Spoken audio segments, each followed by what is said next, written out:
Prospection automatique vs prospection manuelle, c'est ce qu'on va voir aujourd'hui dans cette vidéo. J'espère que tu vas bien et on va comparer les deux méthodes.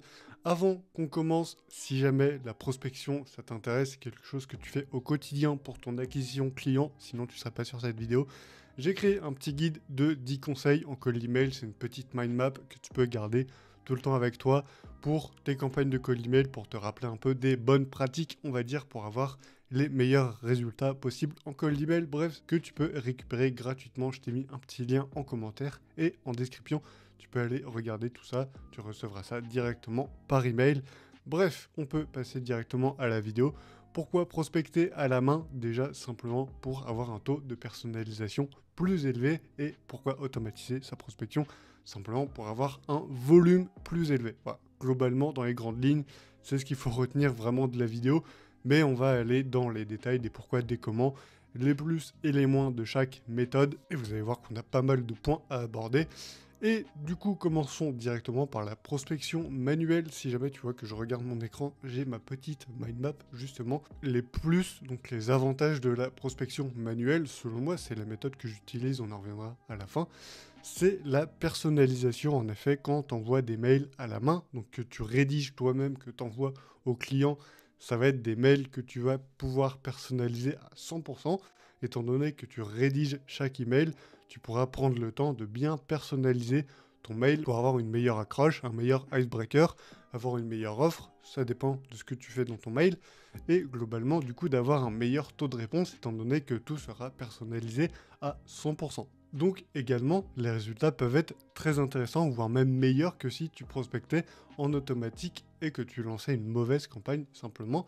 Là, tu auras des mails qui seront 100% personnalisés, donc forcément qui auront plus de chances de toucher ta cible et du coup de te permettre par la suite de vendre. L'avantage également, c'est qu'on n'en parle pas spécialement, mais vous pouvez très bien faire 5 000, 10 000, même plus d'euros par mois, simplement avec cette prospection-là, avec la méthode manuelle, si vous vous y prenez bien. Donc quand je dis s'y prendre bien, c'est-à-dire d'utiliser les bons outils, de bien rédiger ses mails, d'avoir un bon copywriting, d'avoir des bons icebreakers, d'avoir des bonnes offres, etc.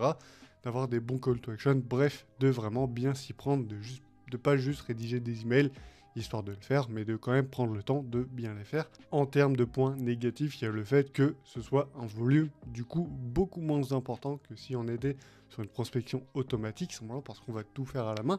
Du lead sourcing à la prospection, tout va se faire à la main, la rédaction de l'email, etc. Donc on va être globalement à 50, 100 mails par jour, on peut même aller au-delà, mais il faut vraiment y passer la journée. Vraiment le problème c'est le temps que ça prend de tout faire à la main, encore une fois que ce soit le lead sourcing, le scrapping des leads et compagnie, jusqu'à l'envoi d'emails et voire même si la personne répond derrière, ou alors de relancer au bout de quelques jours si la personne ne répond pas, il faut penser à le faire, etc. Là où en automatique, encore une fois, c'est dans le nom, tout est automatique. Bref, c'est du coup totalement possible de faire 5 000, 10 000 euros par mois en envoyant des emails à la main. Simplement, ça va prendre plus de temps que si tu faisais ça en automatique. Encore une fois, entre le scrapping des leads, le lead sourcing, l'envoi du premier email, l'envoi des relances, les rendez-vous, etc. Bref, c'est quelque chose qui va te demander énormément de temps, mais encore une fois, on revient sur le fait qu'on est sur un taux de personnalisation beaucoup plus élevé que sur du mail automatique. Donc, vous pourrez avoir au final des meilleurs résultats, encore une fois, que si vous lanciez des campagnes automatiques un peu bâclées, entre guillemets. Maintenant, justement, passons à la prospection automatique et les bons points, les plus de la prospection automatique. Donc, déjà, comme on l'a dit, c'est le volume. Là, au lieu d'être sur 50 à 100 emails par jour, on est sur plusieurs centaines, plusieurs milliers.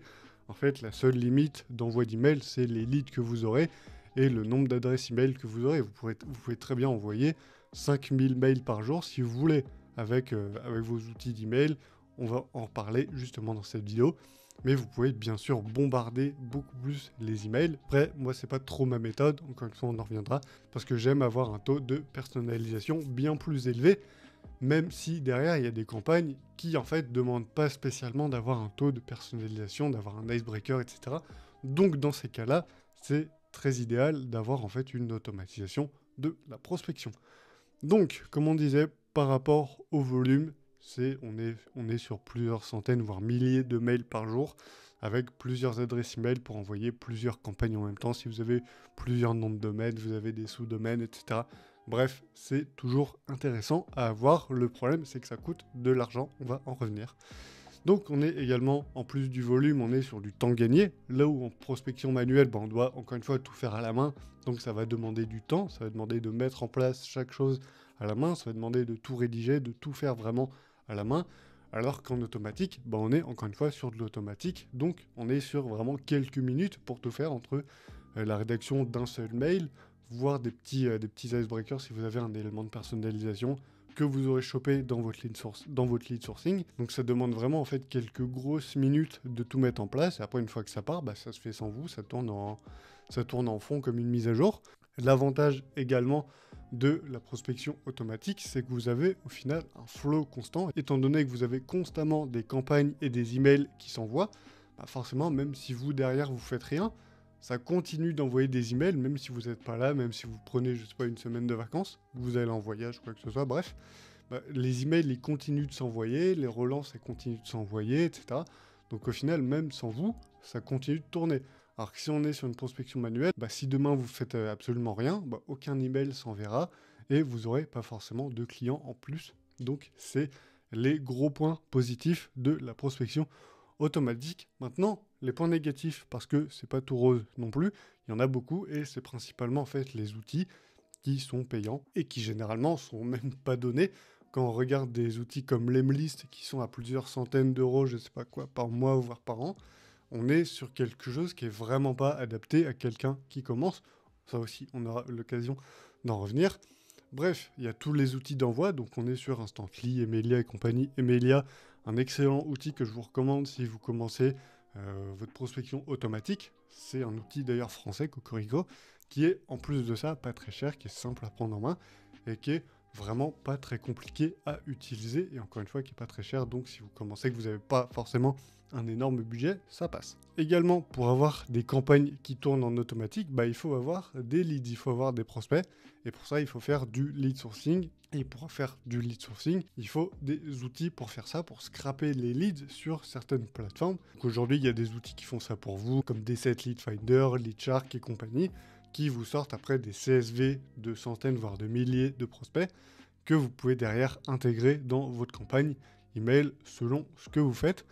Mais on revient vite fait sur la prospection manuelle, si vous faites ça à la main, encore une fois, c'est quelque chose qui va demander beaucoup plus de temps, voire même vous le ferez pas. Donc voilà, grosso modo, il y a le lead sourcing également à prendre en compte pour avoir des CSV de leads à mettre dans votre outil, simplement d'email. Et ça, encore une fois, c'est des outils payants. Après, pour avoir votre email en place automatique, il faut faire tout un setup de DKIM et des marques. Ça, c'est chiant à faire. Je ne l'ai jamais fait, ça m'énerve, c'est quelque chose que j'ai toujours envie de déléguer. Donc, il faut prendre ça en compte. Également, il faut prendre en compte le fait qu'il faut warm up, comme on dit, l'email. Donc, il faut le chauffer, il faut le préparer. Parce que si vous achetez directement un nom de domaine et que derrière, vous envoyez une campagne email, vous serez directement marqué comme spam et vous aurez fait ça, tout ça pour rien. Donc, ça ne sert à rien. Et également, c'est des outils qui sont hyper compliqués à utiliser pour les débutants. Alors, je vous ai parlé de Emilia qui était simple à prendre en main. C'est pas faux. Une fois qu'on a fait le tour en 5 minutes, on voit globalement comment ça marche. Mais ça reste quand même des outils qui sont complexes pour les débutants, les gens qui commencent en SMMA et qui se disent « Ok, moi j'ai envie de lancer mes campagnes email ». Ils vont voir Emilia, ils vont voir D7 Lead Finder, ils vont essayer de warm up leur email, ils vont mettre leur DKIM et tout ça en place. Mais ils vont galérer, ils vont se péter le crâne, ils vont arrêter. Donc vraiment, c'est des outils qui sont pas faits pour les débutants, c'est des outils qui sont faits pour en fait, à partir du moment où tu as déjà acquis un minimum d'expérience, à partir du moment où tu as généré tes premiers clients, que tu peux te permettre d'investir une centaine d'euros par mois dans des outils. Donc également, le fait que ce soit compliqué à prendre en main, c'est des outils qui sont chers. Donc si vous commencez de zéro, vous n'avez peut-être pas forcément le budget pour investir dans ces outils-là, donc ne commencez pas par ça, tout simplement. Donc voilà, globalement, les plus et les moins de la prospection manuelle et automatique. Globalement, le plus de la prospection manuelle, ça va être la personnalisation. Ça peut être un élément qui vous apportera énormément de résultats. C'est l'élément qui, moi, m'apporterait mes résultats, parce que je suis dans une niche qui demande en fait une telle personnalisation. Donc je ne peux pas spécialement me permettre en fait de faire de la prospection automatique. Et également, derrière, on a la prospection automatique qui vous permet d'aller chercher un volume plus élevé. Mais forcément, ça a des contraintes, les prix des outils, les outils en eux-mêmes qui sont compliqués à prendre en main, et au final, derrière, tout ce que vous avez à faire comme stratégie simplement d'acquisition client. Donc voilà, globalement, les plus et les moins de chaque méthode, j'espère que ça aura pu vous aider à faire votre choix. Si jamais vous démarrez dans le SMMA, n'allez pas directement vers la prospection automatique, ne payez pas maintenant ces outils. Commencez à avoir vos premiers résultats avec la méthode manuelle, allez envoyer vos premiers emails à la main, comprenez le principe même en fait du cold email, comprenez comment ça se fait que vos clients vous répondent ou vous répondent pas, comment vous rédigez un bon objet d'email, comment vous faites un bon icebreaker, bref, tous ces éléments-là, vous devez absolument les maîtriser avant de passer sur une prospection automatique et d'investir dans des outils pour les rentabiliser. Bref, j'espère que cette petite vidéo vous a plu. Encore une fois, n'hésitez pas à aller télécharger dans la description et dans le premier commentaire le guide de 10 conseils pour prospecter en cold email si jamais c'est quelque chose qui vous intéresse, si vous souhaitez développer vos résultats en prospection par cold email. Ce guide totalement gratuit. Et moi je vous dis à la prochaine pour une nouvelle vidéo. Petit pouce bleu, petit abonnement, vous connaissez, on est bientôt 500 abonnés, merci à vous. Et je vous dis à la prochaine dans une nouvelle vidéo. Ciao!